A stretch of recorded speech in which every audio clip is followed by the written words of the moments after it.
Bienvenue au troisième cours sur Apprendre Vim. On va parler de configuration, de personnalisation un petit peu avec Vim, mais aussi il y aura une deuxième partie dans la vidéo sur NeoVim. Et je vais le faire sur une distribution Linux, c'est-à-dire serveur Debian, parce que c'est une plus vieille version de Vim et de NeoVim, pour vous montrer que cette configuration-là va fonctionner pas mal un peu partout. Et que je suis sur un serveur Debian avec une version plus vieille de Vim. Vous devriez avoir Git évidemment installé et Vim. Je vous montrerai pas comment, j'ai déjà fait une vidéo dans le passé là-dessus. Alors ici, on a la version Vim 9.0. Si vous êtes sur Mac ou Windows, vous avez probablement 9.1. Et ouvrir un répertoire, là vous allez ajouter un point après le Vim, entrée. Ici vous avez le répertoire, de la même façon, commande Q pour quitter. Si vous voulez ouvrir un fichier, même s'il n'existe pas encore, par exemple main.cpp, vous tapez le nom du fichier, vous l'ouvrez. S'il existe, ça va ouvrir le fichier, sinon ça va créer un tampon. Donc, et tant aussi longtemps que vous ne savez pas faire la commande écrire, par exemple, je ne la ferai pas, ça ne va pas créer le fichier ou le sauvegarder. Donc ici, je peux quitter sans avoir sauvegardé quoi que ce soit parce qu'il n'y a pas eu de fichier qui existait déjà de même. Donc, j'ai juste ouvert virtuellement un fichier. Il faut avoir un fichier .vimrc. Et à l'emplacement où ce qu'il faut le faire, c'est le répertoire maison. Donc, vous voyez le tilde, ça c'est le répertoire maison. D'accord? Sur... oui, c'est ça. Si vous voulez savoir la variable d'environnement sur macOS ou Linux, vous pouvez faire Home. Mais sur Windows, ça risque d'être User Profile. OK? C'est parce que ça se peut que ça n'existe pas, la variable d'environnement Home. Mais de toute façon, c'est là où vous allez avoir le bureau, les documents, téléchargements. C'est là votre répertoire maison à vous. Voilà. Donc, allez à cet endroit-là. Donc, je le fais avec le tilde. C'est des tildes. Entrée, je suis déjà là, mais juste pour que vous y allez. Et là, vous allez créer le fichier vmrc. OK? Il n'existe pas, mais on va le créer. Donc là, il n'y a rien pour l'instant. C'est bon. On va faire commande sauvegarder, write, entrée. Et là, c'est créé, mais il n'y a rien pour l'instant. OK? Donc là, on va rajouter quelques options. Et puis, je vais commencer par no compatible parce que vous savez que Vim, c'est basé à partir de VI. OK? Mais on veut pas... On veut ignorer la compatibilité avec VI, ok? Donc, vous n'avez pas à vous inquiéter pour ça. Des options qui sont très intéressantes. Comme par exemple, split right, pardon, je fais une erreur, and split below. Ça, c'est parce que quand on va faire des splits, je vais vous montrer après comment on peut faire les splits, là. On veut que quand on crée un split vertical, ça soit rajouté à la droite, et quand on fait un split horizontal, ça soit rajouté vers le bas. Ok? C'est tout. C'est probablement déjà comme ça par défaut, mais je le rajoute juste au cas où. Là, je vais rajouter deux options que, selon moi, sont assez essentielles. Et ça va être set number et set relative number. Essentiellement, je veux qu'ici, à la gauche, on affiche la ligne où est-ce qu'on est et aussi une ligne relative. Et quand on fait une recherche avec le slash, on va le voir tout à l'heure, ok? Je veux mettre ces options-là que je vais écrire. Okay? Donc là, on a déjà sauvegardé, je vais quand même sauvegarder, commande quitter, et on va rouvrir le fichier, et là vous voyez déjà quelques changements. Vous voyez que ici, on affiche la ligne 8 par exemple, mais aussi on affiche des lignes relatives. Pourquoi? Par exemple, ici je veux aller à 8 lignes au-dessus, donc je fais 8K, et ça va où est-ce que c'est. Mais comment j'ai su que c'était 8 lignes au-dessus? Parce que ça s'est affiché les lignes relatives. Sans ça, je ne saurais pas que c'est à la 12e ligne en dessous Smart Case. Je ne l'aurais pas su. La recherche, vous voyez que maintenant, avec le Incremental Search, j'ai fait une erreur, pardon. Là, on affiche toutes les options, là. Mais c'est bon d'avoir le Ignore Case, Smart Case, quand on fait une recherche. Des options que vous allez peut-être changer, surtout si vous faites du web, peut-être que vous préférez une plus petite indentation de 2, mais moi, je pense que c'est une option que vous devriez absolument avoir, ok? N'oubliez pas, quand vous faites les égaux, vous ne mettez pas d'espace. Hein. Ça, c'est très important parce que j'ai fait cette erreur-là. Et puis, ça ne marchait pas. Il y avait une erreur. Regardez, je vais même vous montrer quand on fait une erreur. Okay? J'ai mis un espace. Okay? WQ, la commande WQ, ça veut dire sauvegarder et quitter. Là, je vais réouvrir Vim. Vous allez voir que, il y a une erreur. Ligne 21, il y a une erreur. OK? Donc, continuez, ça va l'ouvrir quand même. Je vais aller à ligne 21, 21 GG. Et là, ici, on voit que c'est à cause de ça. Donc, ne mettez pas ça. OK? Vous voyez que là, je n'ai pas d'erreur quand j'ouvre Vim. Donc, je vais simplement rajouter quelques options un petit peu plus rapidement, puis je vais vous expliquer après qu'est-ce que ça fait. Donc ici, j'ai rajouté de l'indentation. C'est des paramètres, des options d'indentation que vous allez peut-être changer, vous, si vous faites plus du web, par 2 ici. Simplement pour dire qu'un tab, ça prend 4 caractères. Ici, vous avez 4 caractères. Quand je...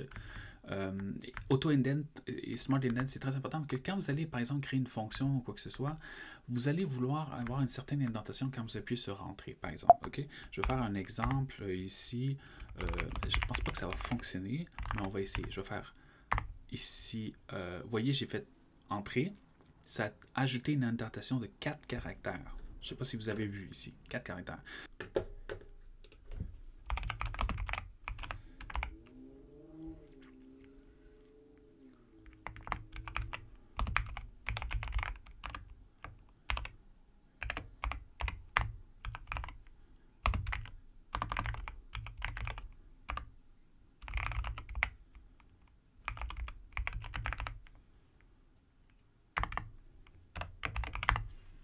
Ici, j'ai rajouté d'autres options. Le wrap, OK, qu'est-ce que c'est? C'est que quand vous travaillez, par exemple, dans un fichier texte, quand vous arrivez au bout de la ligne, alors là, le texte va se rajouter sur la prochaine ligne. Ici, c'est différent parce qu'on se base beaucoup sur les lignes et si on écrirait une longue fonction, on ne voudrait pas que ça rajoute des lignes.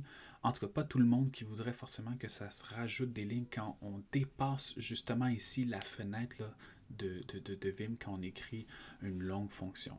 Puis de toute façon, il y a d'autres façons de le faire en sorte que dans certains cas, oui, on va pouvoir rajouter des lignes parce qu'on veut voir les paramètres, mais c'est pas ici. Par défaut, on ne voudrait pas pour le code avoir le wrapping. Donc, on va dire set no wrap. Et RTP. Et là, encore là, il faut faire attention avec les espaces, OK? RTP, ça veut dire Runtime Path, parce qu'on va créer un répertoire après, à côté de .vimrc, qui s'appelle .vim, le dossier, et on va mettre là-dedans certains plugins pour Vim, incluant des color schemes. Je vais rajouter une autre option, mais ne vous focussez pas trop dessus, ok? C'est simplement pour le clipboard, mais voilà, on en reparlera peut-être une autre fois. Répertoire, mais là, on va reparler après, hein, parce que je ne veux pas l'oublier et je vais probablement les commenter pour l'instant parce que je ne veux pas qu'il y ait d'erreur quoi que ce soit, ok? Donc ici, je vais les commenter et la façon que je vais le faire, en passant si vous ne l'avez pas vu, c'est que vous rajoutez le guillemet au début. Et ça va commenter les deux lignes.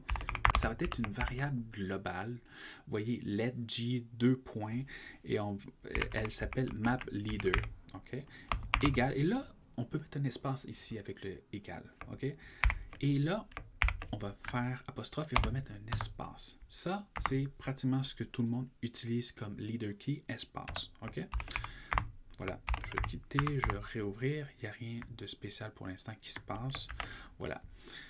Là, maintenant, on va commencer à faire certains trucs que c'est à vous de choisir si vous voulez le faire ou non. Okay? Par exemple, je veux des fois ne pas tout le temps appuyer sur Escape parce que je voudrais utiliser un autre keybind au lieu de toujours appuyer sur Escape. Okay?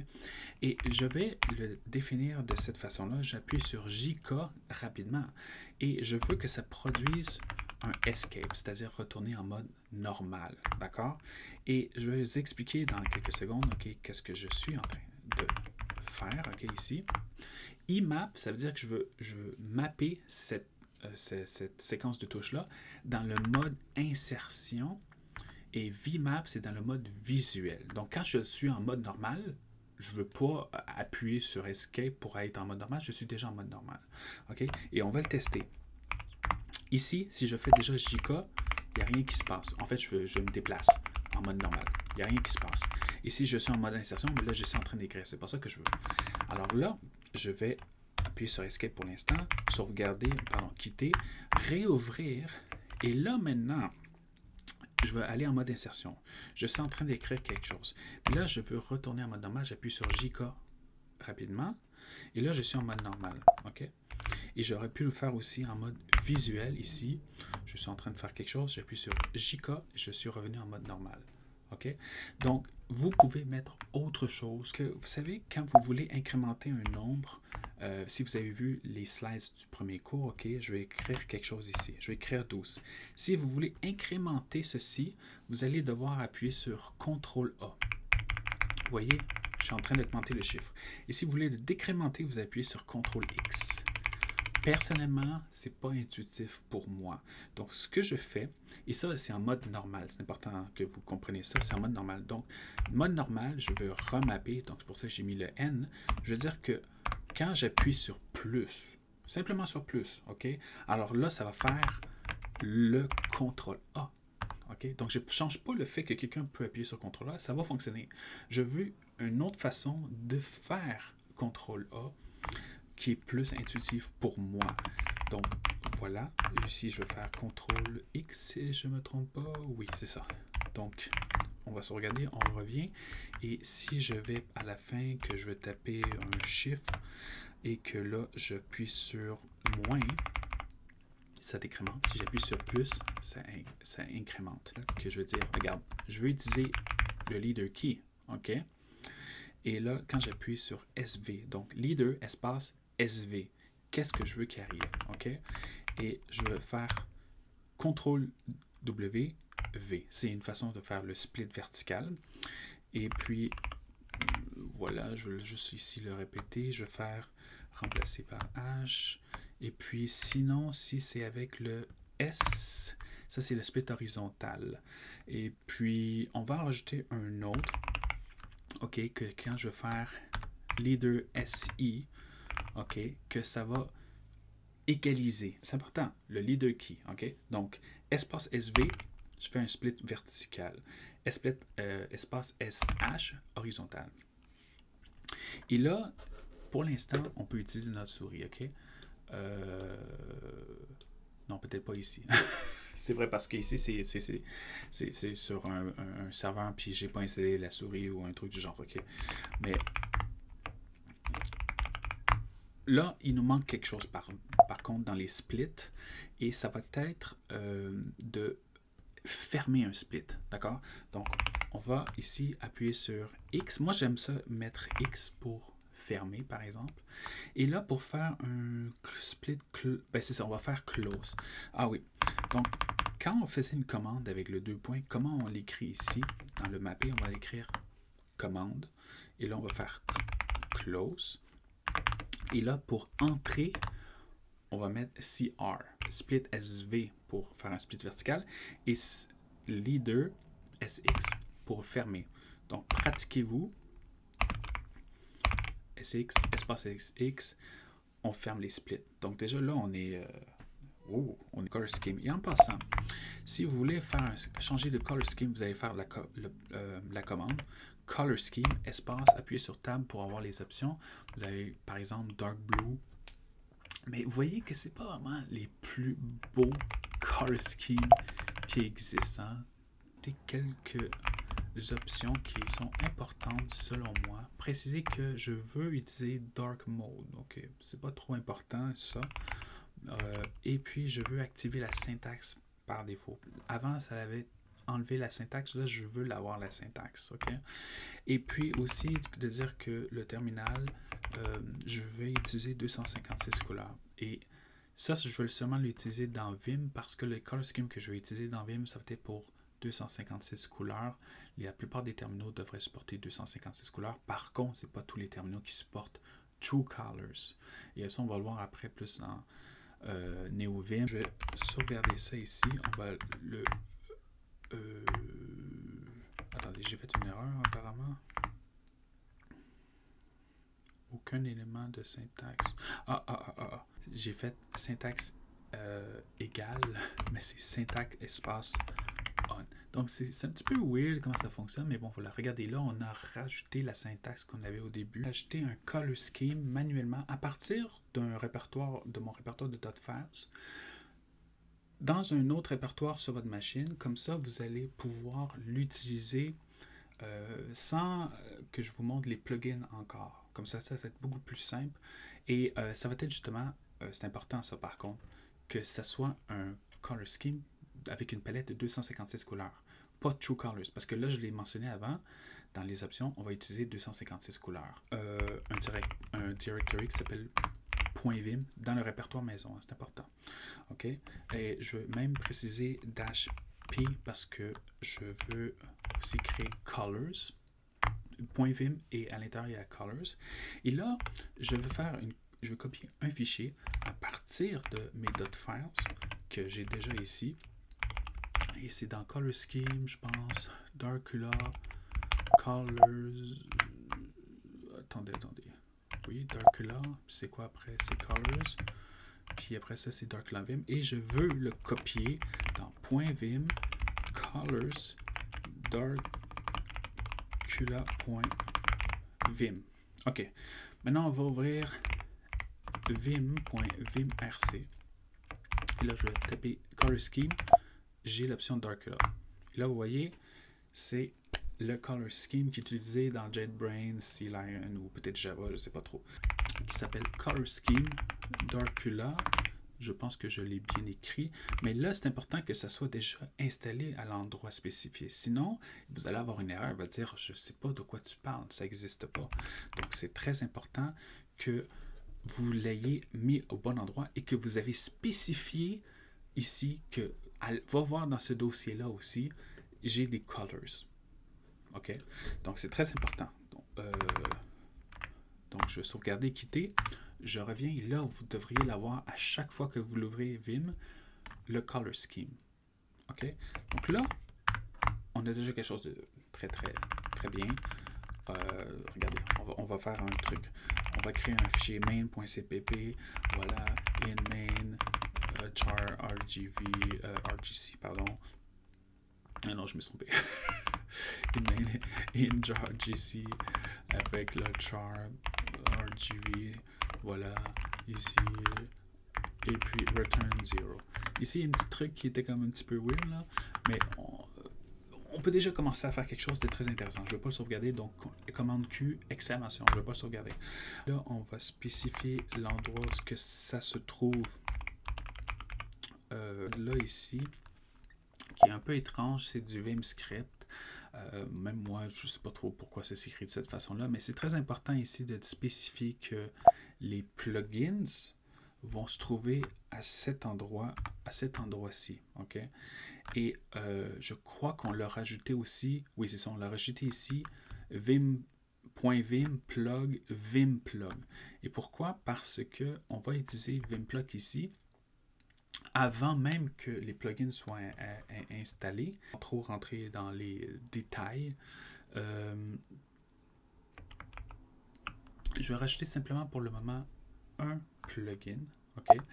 Et je vais vous montrer après qu'est-ce qu'il fait. Et non, vous n'avez pas besoin d'avoir forcément Tmux pour pouvoir l'utiliser, quoique initialement c'était pour Tmux, mais du plugin manager, qui est lui-même un plugin, on va devoir le copier à un endroit très spécifique. On va devoir créer un directory.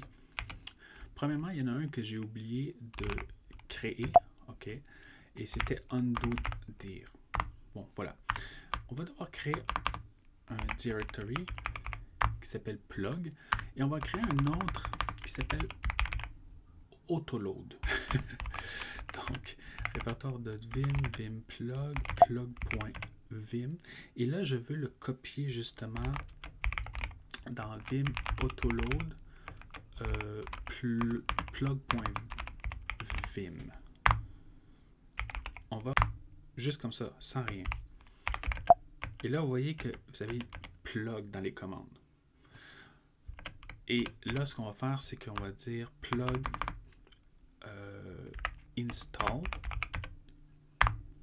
Et là, ça installe Tmux Navigator. On va créer un split leader SV. Et là, CTRL HL. OK? Pour gauche-droite.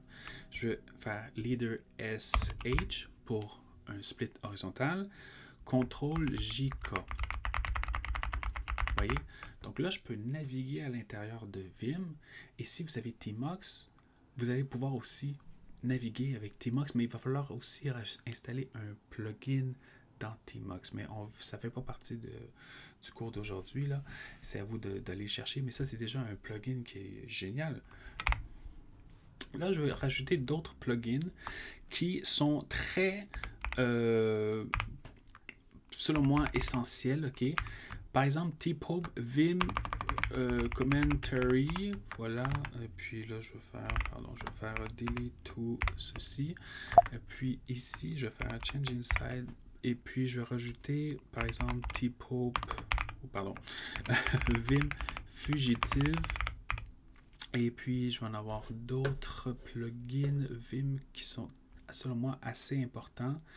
Oui, c'est ça. J'espère que je n'ai pas fait d'erreur. Faire plug install ou update. OK? Et là, ça va installer qu'est-ce qui est manquant. OK? Donc là, je vais tout fermer. Je vais le réouvrir.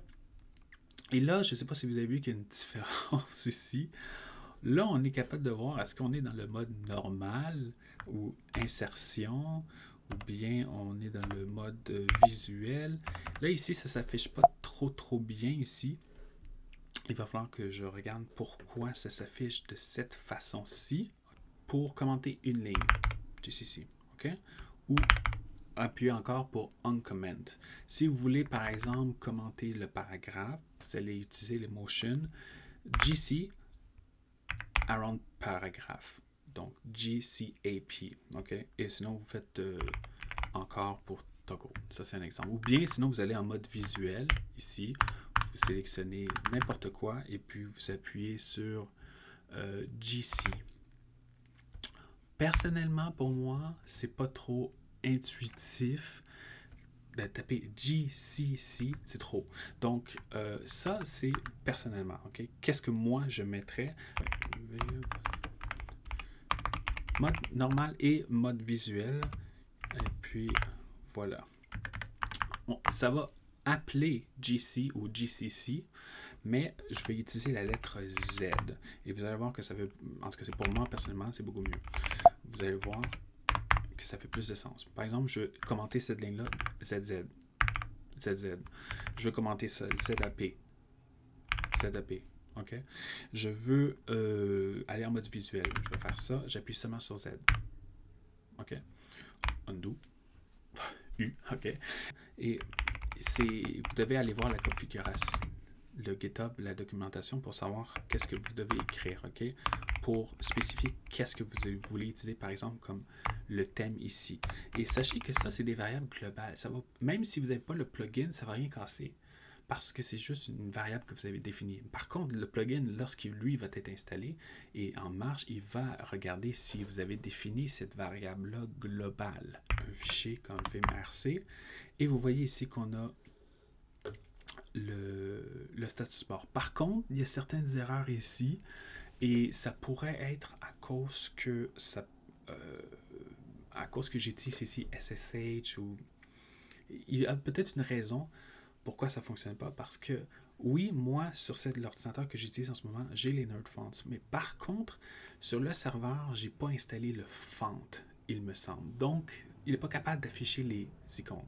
Mais si vous le faites normalement, que vous installez une police de caractère Nerd Font, ça devrait ici s'afficher correctement. W Maximizer. J'espère que je l'ai bien écrit. Oui, voilà.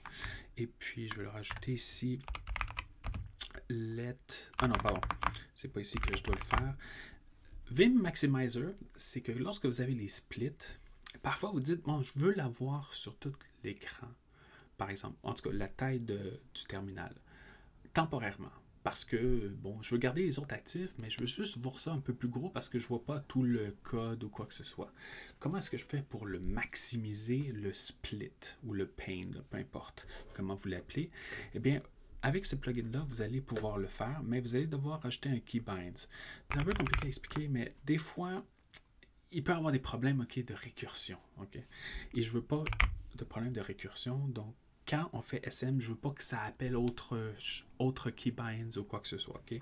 Donc, sans trop entrer dans les détails, et là, je vais appeler maximizer toggle CR. Et puis l'autre, c'est quoi? En mode visuel. Et puis c'est la même commande. Maximizer toggle. Par contre, ça finit avec un GV. OK. Ici, vous voyez que quand on va appuyer sur ce keybind-là, espace SM, ça va lancer une commande ici. Mais cette commande-là, si vous n'avez pas installé le plugin, vous allez avoir une erreur parce qu'il n'a pas été installé.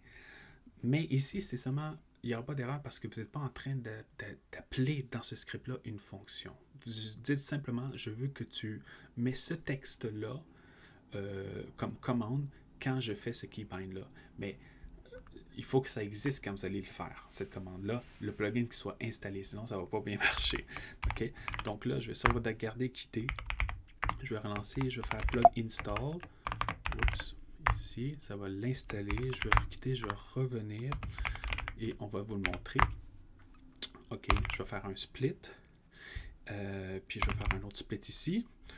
Et puis là, lui, spécifiquement, je veux le maximiser. Donc, je vais faire leader SM. Et là, il est maximisé. OK? Ça aurait pu être n'importe quel autre fichier. Pour revenir comme c'était leader SM. D'accord? Donc, très pratique, là, des fois, quand vous dites « Ah, je veux voir ce code-là, mais je ne le vois pas au complet. » Leader SM. Et au Vim, on utilise la commande nvim, par contre. C'est drôle parce que quand on installe, on va dire apt install neovim, mais quand on va utiliser la commande, on va utiliser nvim. D'accord? Donc, pour vous le prouver, assurez-vous évidemment d'avoir installé nvim. Ici, on a la version 0.7 qui est une vieille version sur un serveur Debian. Donc, vous, idéalement, utilisez une version récente. N'importe quel autre système d'opération comme Ubuntu, qui a la version 0.9.5, je pense, et puis Windows et Mac qui ont la dernière version 0.11. Utilisez ça. Ici, on va y aller très simple. La raison est que les autres plugins qu'on verra dans une autre cours, ça ne fonctionnera pas avec le serveur. Ça ne fonctionnera pas. Déjà qu'on là, ici, on a un problème avec les icônes. Quand vous l'avez vu avec Vim, on va avoir encore un problème avec les icônes avec NeoVim aussi. Les autres plugins pour écrire du code, etc., ça ne fonctionnera peut-être pas sur cette version-là de NeoVim qui est vieille. Il faudra au moins avoir 0.8 pour certains plugins. Et même encore là, il y en a d'autres qui vont demander au moins d'avoir NeoVim version 0.10. Alors, bon, on en reparlera une autre fois. Maintenant, comment on crée la configuration pour NeoVim? Alors, assurez-vous d'être dans le répertoire maison. Le répertoire .config nvim, lua, OK. Et puis, on va aussi créer un fichier,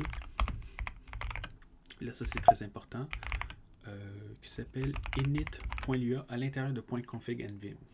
OK. Et on va créer deux autres fichiers, OK, qui est à l'intérieur de l'UA, qui s'appelle, par exemple, et ça, vous n'êtes pas obligé, hein, mais moi, je préfère keymaps.lua, c'est très important, l'extension, et puis options. Et j'espère que vous l'avez deviné, c'est là où je vais mettre mes keymaps et les options qu'on avait utilisées avant, d'accord? Mais ça ferait s'écrire différemment. Et là, ce que j'ai besoin de faire, je vais l'ouvrir avec Vim. Oups. Attendez, j'ai mal écrit. Ici, et on va ouvrir l'UA. Et là, ce qu'on va faire, c'est qu'on va écrire évidemment en l'UA et on va dire j'ai besoin de keymaps. Oui, c'est ça. et puis de change it. Oups. Non, j'ai fait une erreur. Change inside ici de options. OK. Donc, je suis en train de dire dans init, j'ai besoin que tu regardes dans le fichier keymaps et le fichier options. Là, c'est pas NeoVim.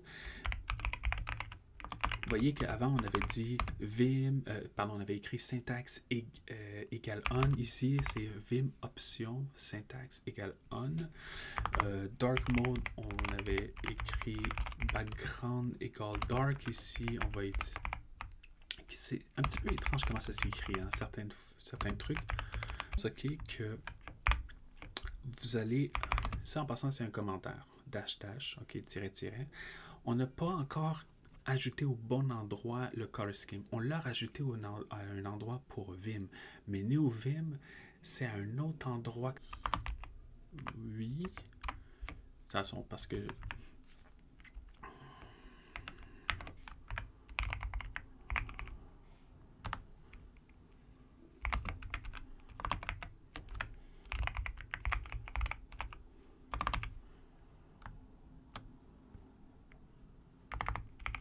On sait que quand c'est un booléen, on sait qu'on peut l'écrire de cette façon-là, wrap égale false. Dans l'autre, on disait set no wrap. C'est un petit peu étrange, là, mais en passant, je ne les ai pas écrits dans le même ordre, donc excusez-moi. Essentiellement, j'essaie d'avoir les mêmes configurations dans Vim et NeoVim.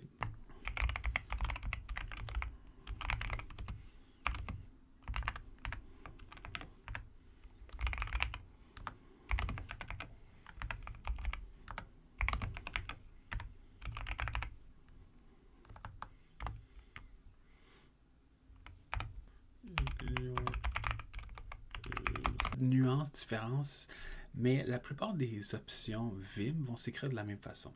La plupart, OK? Normalement, ici dans stdpath, normalement ici, pour le undo there, si vous vous rappelez, OK? Je veux aussi l'utiliser dans NeoVim, OK? Mais je vais l'appeler différemment. Attendez, je vais enlever ça parce que c'est un petit peu embêtant. Je l'ai appelé différemment simplement pour dire que je ne veux pas que ça soit sauvegardé dans le même dossier que Vim. Je ne veux pas mélanger les deux ensemble. Là.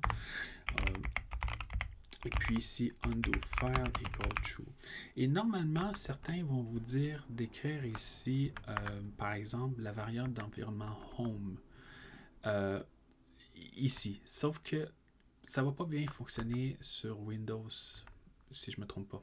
Donc, moi, ce que je recommande, c'est d'utiliser vim.fm stdpathconfig. Allez maintenant dans Keymaps.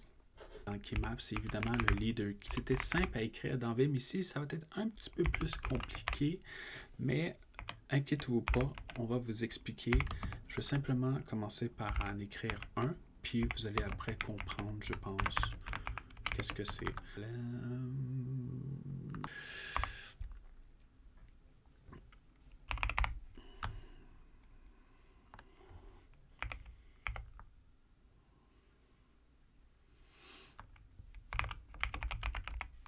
Ça mentionne pour le mode insertion, comme on l'avait fait à l'autre, on commençait par I. Ça, c'est la touche que vous avez, la combinaison de touches que vous voulez appuyer. Ça, c'est ce que ça va faire. Donc, ça va faire, c'est comme si on avait appuyé sur Escape. Et ici, c'est une description. Et ça, c'est pas, je crois que c'est optionnel d'écrire la description, mais vous allez voir qu'écrire une description, ça va être très important après. Je ne le montrerai pas dans ce cours-ci, mais il y a un plugin qui va afficher toutes les touches, combinaison de touches possibles et avec une description. Mais seulement si, vous, évidemment, vous écrivez la description ici. Donc, je veux juste examiner. Ah, d'accord. L'erreur que j'ai faite, évidemment, c'est que j'ai mis en mode visuel. C'est pas ça que je voulais faire. En passant, si vous voulez changer une colonne ici, CTRL-Q, descendez avec JK ou avec les flèches. Faites Change, N, Escape. Et ça a changé ici. Donc là, j'avais fait une erreur ici. Donc si je réouvre ici l'UA, je m'en vais dans Options, puis que j'appuie sur SV, ça fonctionne. Leader SX, ça fonctionne. Donc là, on a vu les options et les keymaps pour aucun plugin par défaut, là. C'est juste comme ça, très pratique. Et là, on va faire un dossier pour les plugins. OK? Et là, ici, on va pouvoir écrire plugins. C'est recommandé, OK? Et puis, c'est ça, on va créer ici. Et à l'intérieur de ça, on va écrire deux fichiers, d'accord? Donc, on va aller dans ce truc-là ici. Et plugins. Et puis, on va créer un qui s'appelle Keymaps. On va avoir des keymaps, mais qui vont être reliés spécifiquement à des plugins. Et on va créer un autre que je mettrais plus comme settings, ou bien on pourrait l'appeler option, mais comprenez que c'est pour les plugins, d'accord? C'est pas pour Vim. Et ce qu'on va mettre à l'intérieur, ça va être où est-ce qu'on utilisait les variables globales, essentiellement, ok? Mais vous pouvez le renommer comme vous voulez, ok?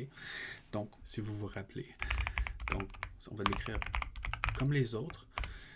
Puis c'est en mode normal. Et puis ce qu'on faisait, c'était le leader SM. Et puis est-ce qu'il y avait un autre truc? Non, je pense pas. Et ça, qu'est-ce que ça faisait? C'était une commande maximizer toggle, il me semble, avec CR. Et description égale maximize, minimize, split window. Et là, ici, on va avoir une autre option qui s'appelle No Remap. Comme on l'avait fait dans Vim, ici, on peut dire No Remap. D'accord? Et puis là, il faut fermer ici la parenthèse. Ça fait gros. Et on va répéter ça pour le mode visuel. OK? Donc, sauf que c'était encore SM, sauf qu'il fallait qu'on rajoute GV ici. D'accord? Et un autre plugin qui était le Vim Commentary. Et rappelez-vous que j'avais changé le key bindings. On n'est pas obligé de l'utiliser, le key binding ici, parce qu'il y en a déjà un qui est par défaut, qui est GCC, mais que moi, je voulais le changer. Donc, ça, c'est vous qui décidez. Et puis, je vais le mettre en mode normal, pardon. Je vais faire... J'ai pas mis de description, vous n'êtes pas obligé, là. Fait que je veux que ça remap. Là, ça, c'est très important. Là, je veux être un petit peu plus efficace. Je vais changer ici pour Z. On va rajouter ici un Z. On va rajouter ici un C. OK. Vim.g. Peu importe, là, de Tmox, etc. égale 1, ce genre de truc-là. OK. Pour l'instant, j'ai rien à mettre ici, donc je vais rien mettre dans plugin/option pour le moment. Pour continuer, je vais renommer le fichier option dans plugin pour globals, parce que c'est pas les Vim options, c'est des Vim globals, ou peut-être que vous pouvez l'appeler variable, c'est comme vous, ou settings, c'est comme vous voulez, mais je voulais pas que vous soyez mélangé avec les options de Vim, parce que c'est plus les globals de Vim, ok? Mais n'oubliez pas l'extension, donc je vais simplement ici le déplacer. Mais plugins.global, si je ne me trompe pas. D'accord? Là, maintenant, ça va être utilisé quand on va l'ouvrir. Et c'est bon parce que ça me dit que j'ai fait une erreur à la ligne 8. Donc, de Keymaps, plugins Keymaps. OK? Donc, je vais aller à la ligne 8. Et ici, ça me dit que j'ai fait une erreur. Et je vais regarder qu'est-ce que j'ai fait comme erreur. En effet, j'ai oublié d'ajouter ici les fins de parenthèse. OK? Donc là, je vais le relancer ici. Et ça devrait fonctionner normalement. Mais sachez que je n'ai pas encore installé le plugin Maximizer. Donc si je vais aller ici, je vais créer un split. Et si je fais Leader SM, ça dit, attendez, je ne connais pas ça, Maximizer Toggle. Je ne sais pas c'est quoi. C'est normal, on ne l'a pas encore installé. Lua plugins, et là, ça va s'appeler Lazy, le plugin Lazy. OK, d'accord? Puis, on va y aller à l'intérieur ici de Lazy. D'accord? Là, ce que je vais écrire, vous pouvez le trouver en ligne si vous allez sur GitHub, ou sinon, vous écrivez qu'est-ce que je vais écrire. Voilà. Filter égale blob. Oups, non. Full key. Voilà. Et puis, branche égale stable avec le path.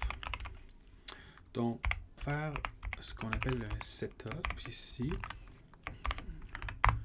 Et je vais écrire des trucs.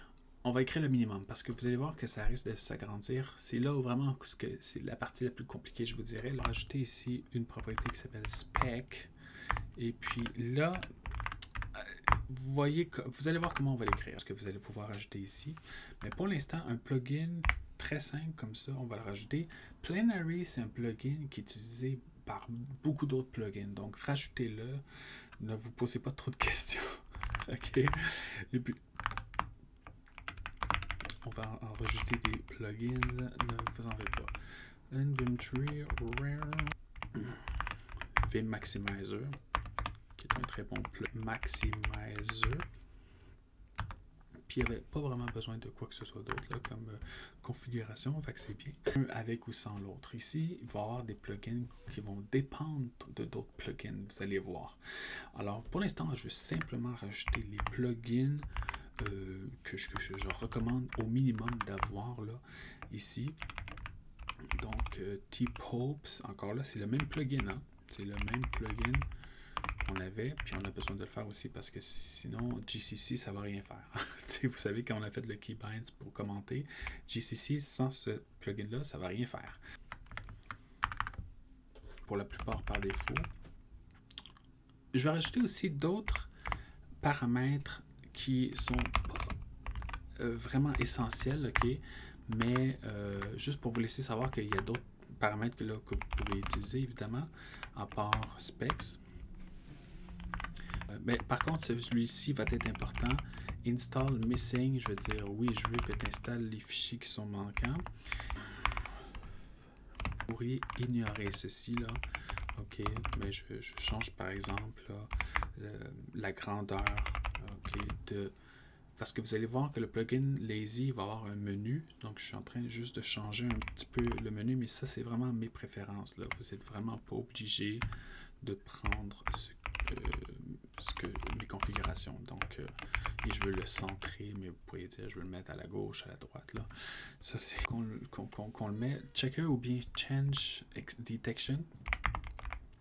Parce que si vous ne faites pas ceci, vous risquez d'avoir un message dès que vous ouvrez, à chaque fois que vous ouvrez NVim et qu'il y a une nouvelle version d'un plugin, il faut dire hey, il y a une nouvelle version, est-ce que tu veux l'installer? Donc, je veux pas que par défaut ça me dérange. D'accord? Donc, je vais simplement continuer ici. Et je pense que ça devrait être bon. Est-ce que j'ai fait une petite erreur ou non? Parce que il faut rajouter évidemment le plugin, le module, OK, Lazy, d'accord? Ça, c'est très important. Donc, là, maintenant, on sauvegarde, on quitte, on réouvre, OK? Et là, vous voyez que ça me dit, il y a une erreur. Il vous faut au moins NeoVim 0.8.0. D'accord? Alors, c'est pour ça, OK, que je ne vous recommande pas d'utiliser Debian Server. Mais prenez le code quand même que vous avez vu dans cette vidéo-là, réécrivez-le sur votre machine de la même façon et normalement, ça va installer les plugins. Vous allez avoir une idée après de comment c'est, d'accord? Je vais simplement vous montrer ici. Vous n'aurez pas le même color scheme, mais vous avez vu au départ comment je pouvais mettre le color scheme. Une erreur tout à l'heure, quand j'ai écrit dans les options, j'ai mis un E ici sans faire exprès. Donc, elle a remplacé ça par un W. Et puis, bon, ça c'est mes .files là, OK? Mais je vais simplement vous montrer le lazy. Donc, il y a une commande lazy, appuyez sur entrée. Et là, vous voyez, quand vous allez l'ouvrir pour la première fois, ça va installer tous les plugins, OK? Mais sinon, après ça, pour le réouvrir, vous faites la commande lazy, enter, et vous allez voir s'il y a des mises à jour, etc. Pour faire update, vous allez appuyer sur U majuscule, et ça va mettre à jour, d'accord? Pour quitter, appuyez sur Q. Okay. Je vais aller voir. Ça aussi, c'est un autre plugin qui s'appelle Telescope. Je vais vous montrer quelque chose. Par exemple, je vais vous montrer ici Vim, Option. Là, on a ici, on peut choisir. Ici. Donc, ça, évidemment, c'est pas un plugin, mais c'est plusieurs plugins. Et ça va demander une vidéo qui va durer assez longtemps. OK? Parce que c'est plein de plugins. Juste pour pouvoir écrire du code, puis pas écrire du code, mais avoir l'impression que vous travaillez comme dans un IDE. C'est beaucoup de choses. D'accord? Donc, on se voit la prochaine. J'espère que vous avez aimé. Merci.